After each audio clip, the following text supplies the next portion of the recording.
Hi, this is Danielle from Danielle's Garden Maintenance. If you want tips and advice, feel free to follow and subscribe to this page. You'll get lots of that on here.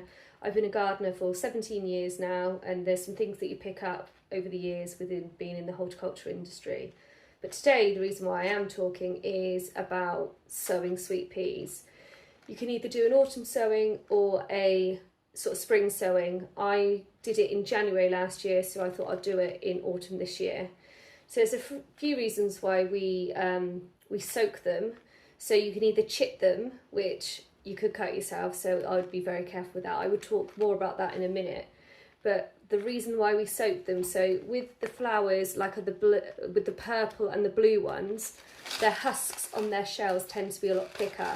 So when they're dehydrated, it tends to take a lot more moisture to soften the husk to make the pea germinate. So the peas will look like this, but you'll have a lighter coloured pea that will be easier to germinate. So you don't technically need to let them soak as long, but as you can see in some of the peas, you can see there's slight gaps, so that's where they're going to sprout from, and that's where you would normally take a little chunk out of it, and that would be called chitting. But we're not doing that today. What we're going to do is you can either put it in a bottle of water for 12 to 24 hours, or I'm going to try this way. Let's see if I forget. I bet you I'll forget, and I'll pick up the cloth and I'll drop them everywhere, and I'll be extremely annoyed.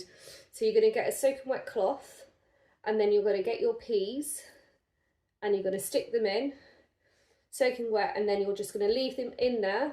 Remember where they are. Remember you've got them in there. And then in 12 to 24 hours, we are then going to show you the next stage of how to sow them to get your germination and grow forward, and then pinching out and so forth. So if you like this page, come follow me to my next video once they've germinated, and I'll give you some more top tips. Thank you.